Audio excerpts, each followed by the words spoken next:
I have water. I have tea. I'm ready for anything. Even dinosaurs. Chalk! We can paint pictures on the sidewalk. I love you, you love me, we're a happy dance. What you gotta do it in the voice. In the right voice. Hi, everyone. Well, I gotta say thank you very much. It's been a long time since I've been here in Toronto. I don't know when was the last time you were here. Ontario. Oh, I was visiting in May. I think it was May. Yeah. No, the last con we were here. Yeah. With Colin. What was that? 2014 for me, I think. What was the first one? The first one you did was 2004. Whoa. 2004. My And then God. Garry came the next year in 2005. 2005. And then last time you were here, David, was 2010. That's right. So it's been a long time coming. So Right. thanks for Wow. joining us. Good, thank you. Well, we're glad to be back. I gotta say. No, I love coming out here because we always have a good time, and you guys are always wonderful and always fun to visit. And so, what's happening? What's going on? How are we going to run this? Is it the questions again, or is that how we normally do the proceedings? Well, we can run questions, or we can tell us. What have you been doing, Dave?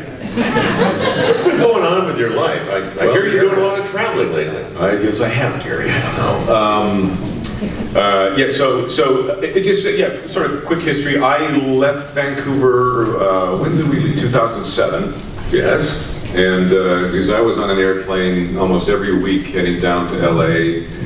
I was missing my kids, they're babies, so they're growing up, and I was kind of missing some of that. So we eventually said, you know what, we got to make a move. So I was getting very busy down there, and the move was imminent, so we launched. It's been a ton of fun.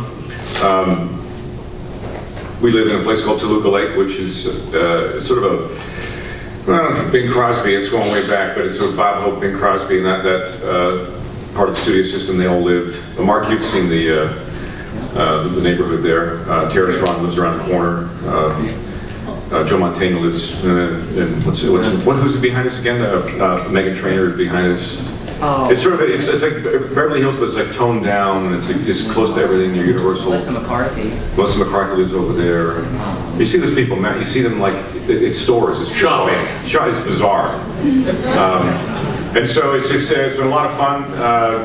Yes, fast forward, I do a lot of movie trailers and promos, and still do some affiliate stuff. And there's been the cartoons have been tons of fun. So I haven't seen Garry for quite a while. We started working together when I was down there. Remember the old giant cell phones? Yes. I remember at Northwest Imaging, I was up there doing some commercial. I looked out the window because my wife was working at the time, and I saw you and Ian Corlett and Scott McNeil. So you're outside on the grass having a dart. No longer. Yeah, there he does. And I said, I want to be part of that group one day. And the Beast Wars thing. I remember when Dave showed me his first demo tape. We were neighbors. We lived on 4th Avenue, and I think you were down just in the next building for me at Grandma Village. Yeah. Remember that? And I got his first tape, and it was on a cassette. A cassette, it's a thing. Little holes in it, right? It had 2 holes in it with a little sprocket, and it spun.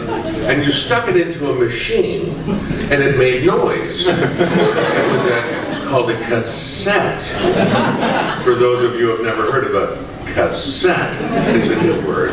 And anyway, he said, so what do you think of this tape? And I listened to it, and it was great because he came from a background of radio, so there were a lot of radio idents, Shay FM 101.3, more music, less talk.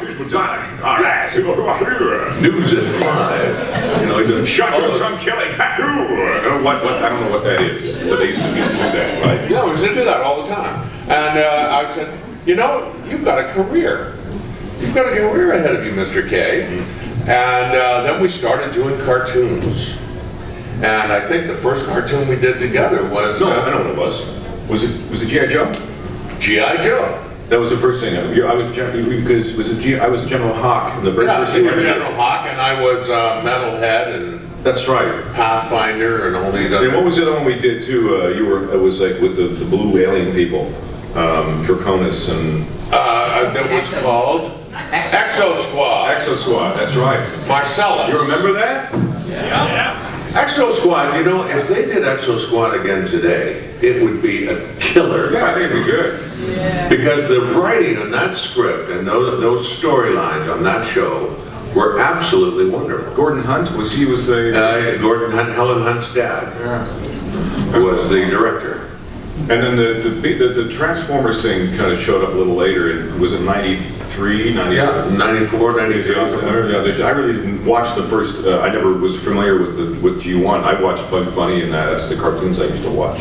Right, and so I We're in had the no. same boat. Yeah, I had no conception of like what we were supposed to do, and I think that was probably a good thing. Yeah. I guess. Well, I did the commercials for I think it was Generation 2 for the toys, because they didn't have a Generation 2 cartoon that I can't remember. But all I remember is Transformers Generation 2, batteries sold separately. You know? And I remember doing all those commercials for the toy company, for the kids, Saturday morning cartoons. But I never thought that Transformers was such a big deal. And then I auditioned for the show that you and I did of Beast Machines, and I got Optimus, and I went, oh great, I got an Optimus, yeah, okay. So we're just doing that, and he got Megatron and all the other guys, and we did the cartoon, didn't think anything of it. And then I got invited to this convention. And it was a convention in Los Angeles, in Orange County, way back then. And I walked in the room with the organizer, and there was a table sitting there like this. And he went, hi ladies, this is Optimus Prime. And the girls went like this. Have you ever seen Galaxy Quest? You know when Tim Allen walks in the room and all the girls go,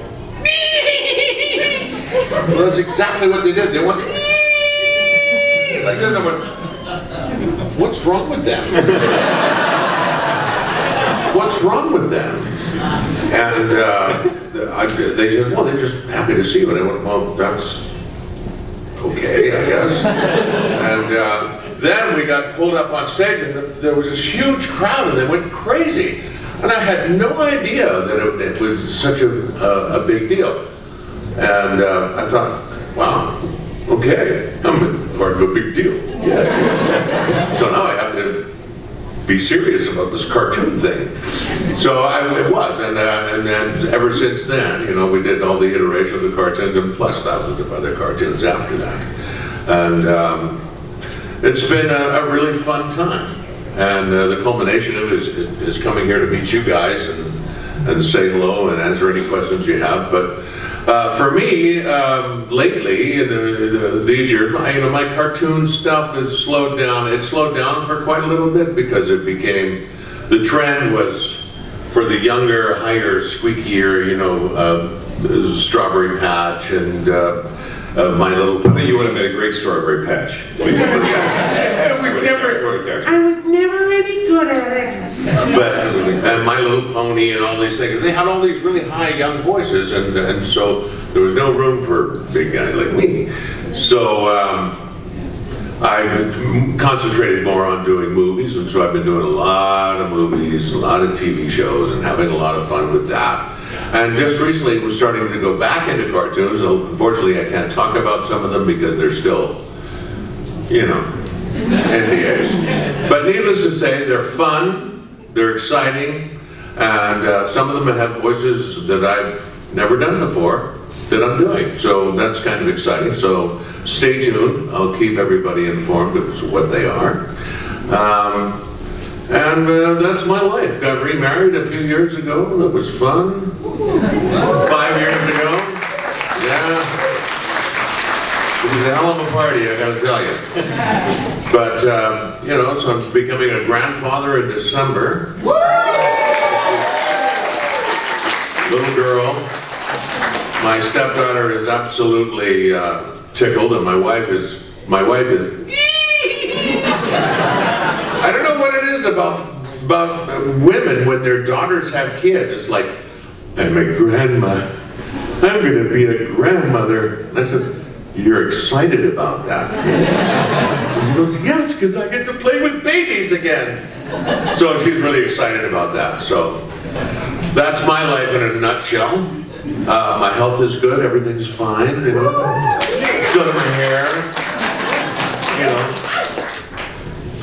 I guess that's about it. Now, if you have any questions for us, by all means, pop up and ask. And don't race for the microphone because you'll kill somebody. Just me, who cares? You ready? Yeah. Okay, awesome. See, that was fast. Yes. I kept practicing it. Saigons. But he got it. Yeah. No, it's funny because I was still fairly new to the whole process, right? So I didn't really have anything going. I kind of looked at all the breakdowns. I didn't really have too much going in. I didn't sort of study anything. I'm going to do this. And I kind of went in there and they said, what do you got? And I go, and I just started. And I did the Megatron. I don't know, you've heard the story, you've probably read it online, but I was wrong with this. I read the script, read the dialogue, and I kind of said, well, if Anthony Hopkins and Sean Connery and a lizard had a baby, what would that sound like? That'd be. I started just sort of talking like this, a bit of an accent, and it came up with this character sort of on the spot. I read that, and then they had me read for Optimus Prime after that. They usually have you read. They're sort of not quite sure all the sometimes, so they'll have you read a bunch of things, and I think what they're trying to find is if you're able to do more than one character, because that's handy in a series. Yeah, no, that's how it worked. I mean, I remember going to read for it, and said, okay, we like that, yeah, that's good. And I read for Rat Trap. And it was the same. I went, hey, what are you doing, big butt? You know, and then went, Scotty does that better. So Scotty got the part and I got Optimus, and basically I just did Optimus as me with a bit more oomph, and because when I saw the previous iterations of Optimus Prime and Primal, well, not Primal, but Optimus Prime was very robotic, and everything was so we must save the planet of these people on this planet called Earth. Megatron, we don't have to, it was very machine-y. And I thought, but he's a gorilla, so now he's a gorilla, he's an ape, so you've got to make him a bit more human. And a bit more, so I made him a bit warmer and with a sense of humor and sort of played with that, rather than just being a humorless robot and not expressing any of those human feelings. I thought, they get frustrated. Warm-blooded animals get frustrated. They get sad. They get wistful. They get angry. They do all these things. And so I added that dimension to that robotic kind of character and came up with Optimus Prime. And seemed to work because they said, okay, well, yeah, we're good with that. Okay. So there you go. Thank you. After 2 or 3 episodes of a series, or sometimes 4, everyone starts to kind of settle into their role, and it seems it happened to me on the animated, where they wanted kind of a younger sound, and I wasn't comfortable, and then finally after 4 episodes, things sort of settled in. I realized about 3 or 4 episodes in, with the Megatron character, it's very Shakespearean. Yeah, if I do this, this will happen. If you do that, it's debate. Yeah. And so I start playing more of the ups and downs, the lows and the arguments, for themselves and the speech. That's where but it was brilliant to listen to. Yeah. Oh, I gotta say, it was fun to listen to. I loved, oh, that, yes, and then, so, what are you doing now? No, it's not proper. No, we must destroy them, you fool.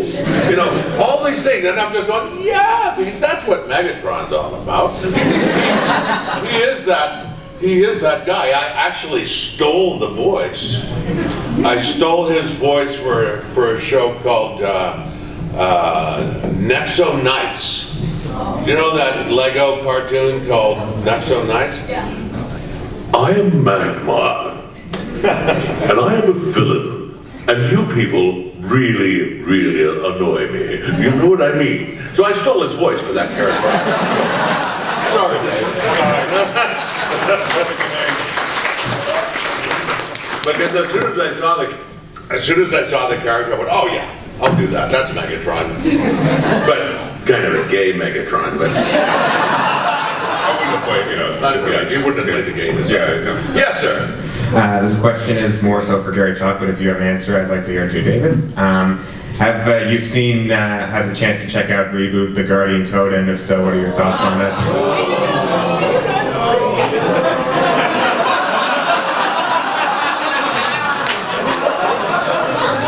I'm sorry, what? Guardian Code. Yes, I've heard of this. I actually got through about 5 minutes of the first.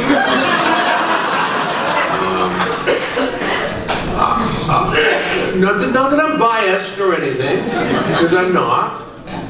Well, not really, not too much. But I just thought it was. I mean, it's a good effort, but it's not Reboot.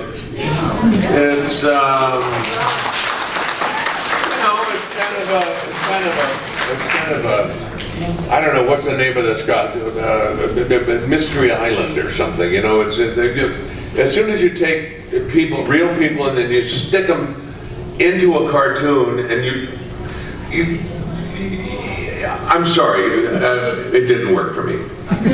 So there you go. That's all I can say, is it didn't work. But I love Hexadecimal, and I love Dot, and I loved who else is in there? Megabyte. Huh? Megabyte. You know, I scratch-tracked Megabyte. Whenever Tony J wasn't there, I was always second choice for that character. You know, my, what a delightful little sail sprite you are. So, Bob, you know, and I thought, oh yeah, I'll be doing this part. And I went in and I read for it, and I did it, and I said, why am I reading? I've done this part for years. And he said, well, it's going a different way. And they went a different way. They tweaked the guy's voice and up and the guy, I have nothing against the guy. Tom is a great actor, and I know him personally. He's a stage actor, really nice fellow. But I just thought, you know, if you're going to pay homage to a show or reboot a show, you might as well reboot it in the spirit that it was in, rather than completely changing it. It just, I'm probably getting shit for that. I don't care.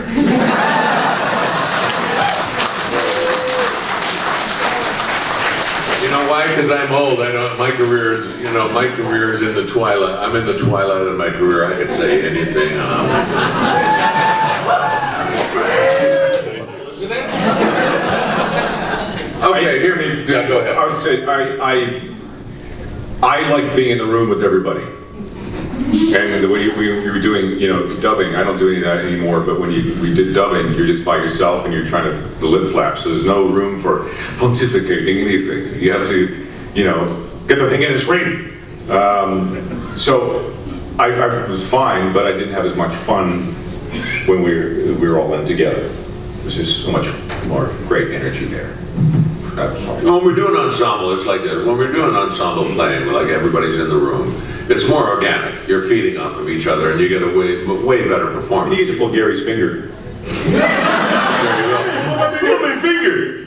Yeah. I got my bottle of Florian at the end of the season, but and I never did do anything bad. But no, the thing with dubbing is you've got to fill in the flaps, and you really don't have time to play with a character, and what I didn't understand at the time was that they wanted me to do Peter Cullen's voice. They didn't want me to do Maximal's, the Primal's voice. They wanted Cullen's voice. And I sort of took umbrage at it. I said, well, if you're going to use me as a Transformer, you might as well use my Transformer voice. And they said, no, we want Cullen's voice. And then adding that conflict onto the fact that it was dubbing and trying to put it in. I mean, the stories were so-so. Dad. I didn't say that. But, I did the best I could with what I had. And were there any moments when you're reading the scripts you just thought, like, this makes absolutely no sense? Well, with the dubbing, I would read what I had to read and leave. I mean, I never really. It was with Sesshomaru, the Inuyasha series. We did 7 years. I remember coming here and doing a convention. Was it Anime North? I think it was. Yeah, we talked about that, right? Anime North. And I was talking. Mike Dobson was in the bus with me, and I said, "Oh, who's that?" And he goes, "That's Kagome." I go, "Oh, I had no idea. I didn't see anybody for 7 years on that show. We had 7 seasons." Yeah. So you don't see anyone, and you read your lines. You turn 1,000 pages. Okay, my line. So they give you the context of what your scene is, but you don't. We never read the whole script. With a script like with Beast Wars, you go, oh, cool, you're reading the thing, and you get, oh, I see what's going on. Like it's a regular 20-page, 28-page. Yeah, dubbing is like. In dubbing, you get your lines and you say your lines. Yeah. And you say them how they're supposed to be said, but we have no idea of the context of the story, what the story is about. It's very difficult doing that. So. And that's all I got to say. So, like, overall, like, regrets or no regrets? No regrets, never any regrets. Oh. Never. No. Everything's been fun. Everything is, the culmination of the career is always a gas. Uh-oh. So my priority, I want to know what it was like improvising almost all your lines with Scott McNeil. Well, I'll tell you what. Now we're talking about Reboot, right? And Shadow Raiders to some extent. Well, Reboot and Scott and I used to improvise all our lines when he became Slash. And before him, Phil Hayes was also Slash in the earlier part, and we improvised our lines as well. And it was the most fun because we got to say things that were sort of a little dodgy. You touch me in a place that makes me feel uncomfortable. Did so. Hold me. I'm afraid. Megabit's gonna kill us. And then we'd make up all this stuff, and I remember one who said, oh, look at the little puppy. Fly, little one. Be free. Be free. And that wasn't in the script, but it was fun, so they kept it in the script. And so what we'd do is we'd improvise a scene, and then we'd record it as written. And a lot of times they take the improvised scene because it was just more fun than the written. So improvising was just a blast. And what was, I'm sorry, what was it like? With Inferno? And My Queen. Oh, it's just, first of all, Jimmy Burns had come in, and it's 9 o'clock in the morning, and so I gotta jump for you. And he's like, tells the most off-color, and I go, oh, that's really early for that. Yeah, it's a big word for a 12-year-old. Oh my God. Yeah, it's great, Jimmy. Really good. Thank you.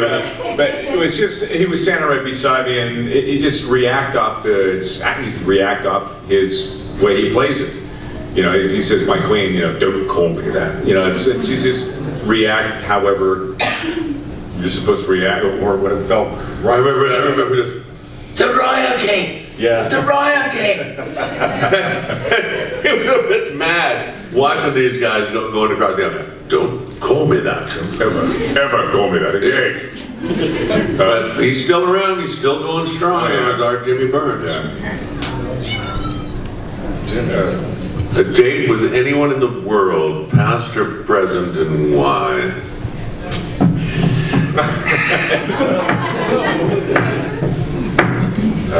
My wife when she was younger.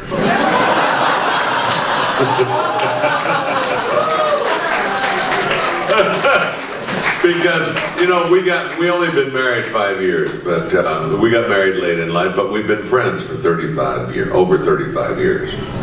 And I remember we were talking about it, you know, and she goes, you know, if we were married back then, we would have some beautiful children. And I said, yes, we would.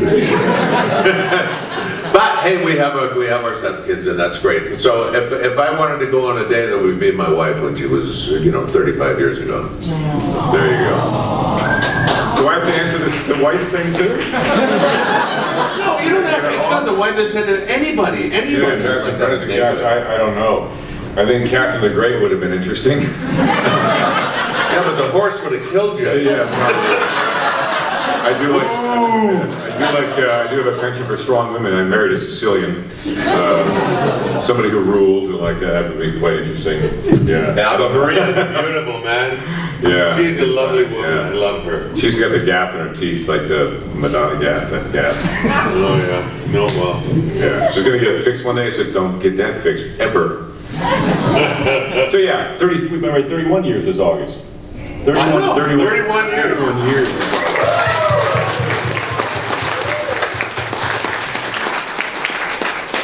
And if I do funny voices, it doesn't. She has to, please shut up. Oh, come on, can we go show any? No, you're not going to do that again. Yes.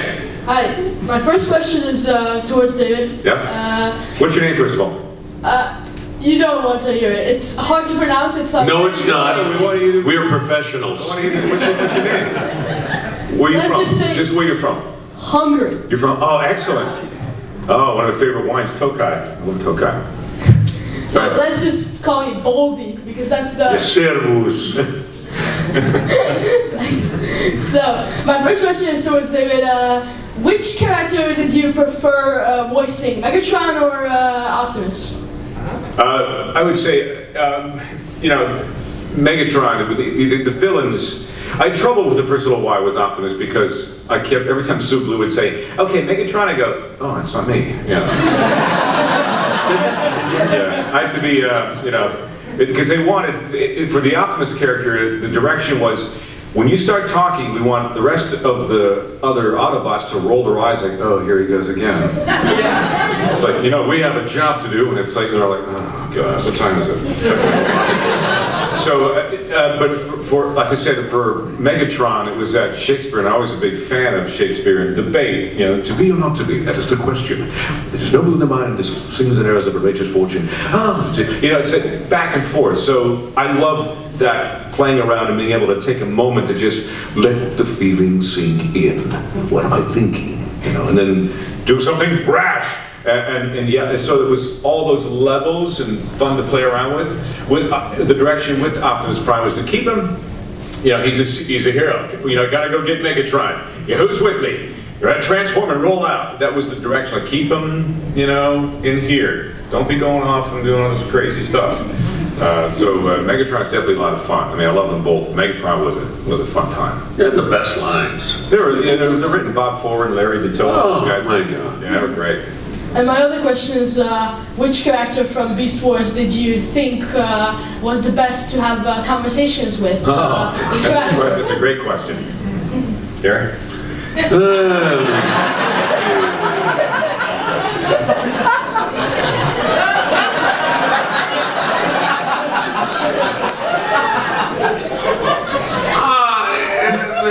Define best conversation. No. That's how politicians would. Well, define best. Define conversations. No, I used to love my conversations with Cheetor. There's Cheetor because it was like a father-son kind of thing, and it was we had a really nice bond, and it was times where you could show this the softer side of Optimus when he was, you know, when Cheetor was having a lot of problems in season 3 or 4, whenever it was. And those conversations were great because, you know, then we had to, you know, really use our skills and conversations with everybody in the show. Ron Ox was like, you know, the work guy, my partner in crime. Rat Trap was the pest. Dinobot was an insufferable bore. Silverbolt was just too goody two-shoes. Tigatron was a wonderful guy to hang out with. But of the conversations, actual conversations, the ones that I felt the most meaningful and had to meet were with Cheetor. And then things were happening, and my agent saying, "Oh, they're interested in you for this." And I just figured it would be, Megatron. Okay, well, what are we going to do this time different? It was jarring actually to get the call because I'm thinking, "Hey, so they want to book you?" I go, "Oh, cool." So for Optimus, I was driving downtown LA. I was like past the Walt Disney Concert Hall. I remember when I got the call. And I remember walking to the Walt Disney Concert Hall. It's been a cool building, and I'm driving downtown, and I literally kind of swerved. And I said, "So, you mean like the good guy?" And she said, "Is he the good guy?" And they didn't know. I go, "Yeah, I guess that's the one." Okay, so that was jarring.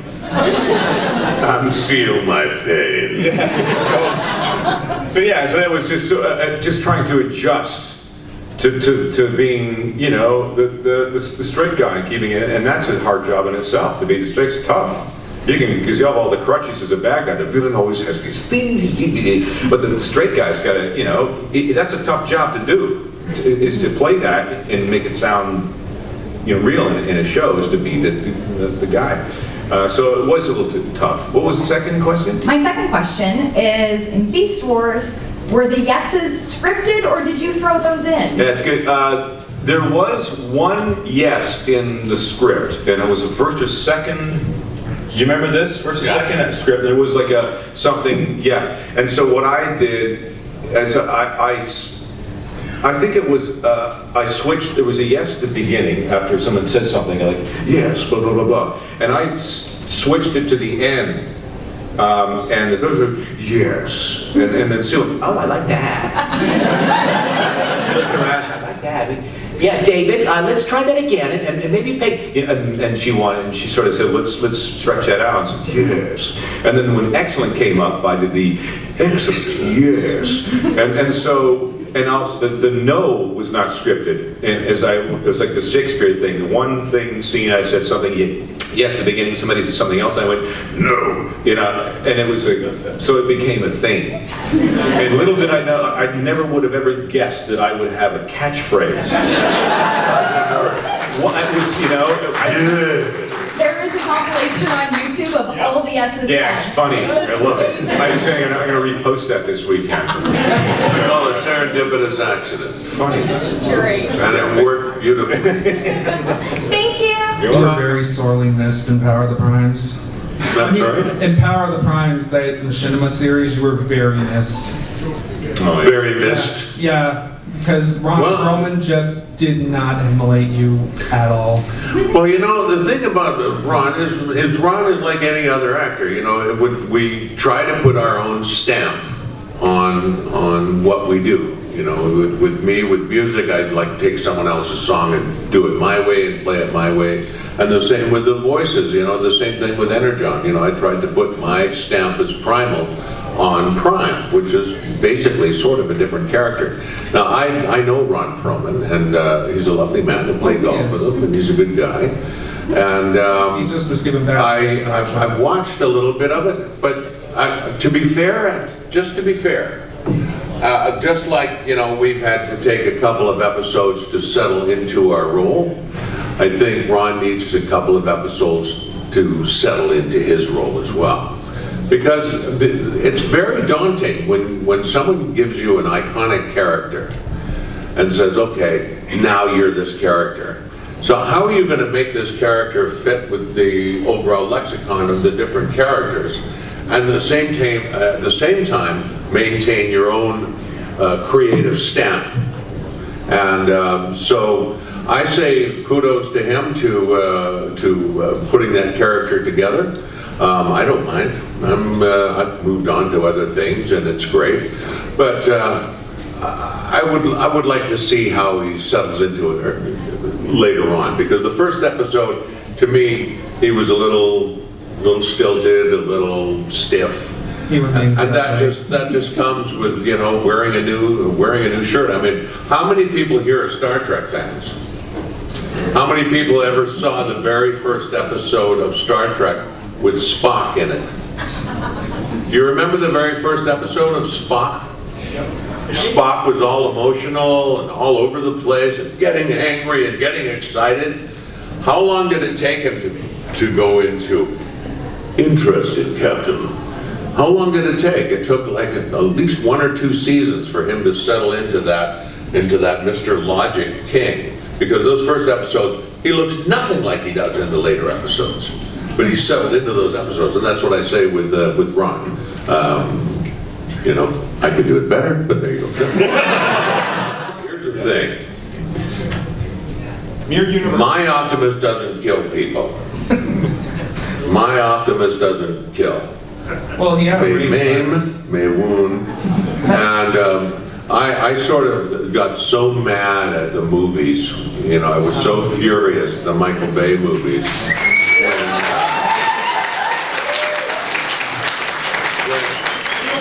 When Optimus comes out and goes, kill them all, kill them all. And I went, no, Optimus doesn't kill people. That's immoral. Killing is immoral. And I was very disturbed by that. It sort of changed the whole animus of that legacy. You know, it just upset me. But that's just my own personal opinion. Do you do that in public, like a lot of actors? Quick answer, Trevor DeBell and I were down, we were at a pub, and two of us started talking like Irishmen, like that. We're going to go to Dublin, this and that, and he's doing, oh, this and that, doing. And the woman comes in, oh, where are you from? I said, well, I'm from Dublin, he's from Kaye, and he said something, and then we carried on the whole time, and she thought, have a safe flight back. Yeah, well, we'll see you again, we'll get it. We left and went, wow, we pulled that off.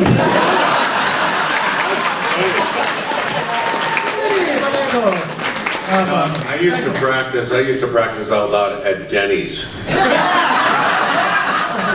Late at night. And I used to sit at the coffee counter like this. But we have what we have in Vancouver. We used to have this thing called the MPA, it was the Mental Patients Association, and they had halfway houses. And a lot of the people that used to live there used to sit at Denny's at the counter late at night, and you know, I mean, they had schizophrenia and so on, and they would all talk to themselves. And so when I talked, nobody paid any attention to me because they thought it was one of them. But it was very interesting. I'm being literate. I'd be reading my lines out loud, trying to figure them out and do this. And nobody paid attention because they all thought that I was one of these people who are all talking to themselves, and I'm not kidding, at the same time. And one of them, I got really annoyed because the guy kept having this conversation. I said, are you talking to me? And he goes, no. Then shut up. It was right in my ear. But there you go, that's what I used to. It's an addiction. Did Sesame ever ask you to do Megatron for the voice of the sketch? They asked me, they brought me in specifically for that. Yeah, I did some other character too, but that's the one they said, what would you do your Megatron? I get, oh, God. Yeah, so that was so cool. That was fun. Yeah, I love that. I love it. Yeah, thanks. Yeah, that was a trip. Oh boy. Yeah. Garry. How's it going? Oh, good. How are you? We are excited to see you. Quick question. So, Garry, this is for you. If there's ever an opportunity for you to voice Megatron in a future Transformers series, would you jump on the opportunity so that way you're equal with David, because he's got one on you being Anime Optimus? Well, I suppose it would even the score, wouldn't it? Yeah? I want to see you being Megatron at one point, so that'd be great to see. It could happen. That's cool. Alright, cool. Thank you. For David, I have a question for you. So, were you both G1 fans before you voiced the characters in Beast Wars? Were you fans transform? I never realized, I didn't know it existed. I honestly, Bugs Bunny. That was when I used to watch cartoons. Alright, Yeah, so- Tex Avery and all the weird stuff. You guys read the scripts before you did the actual recordings of them?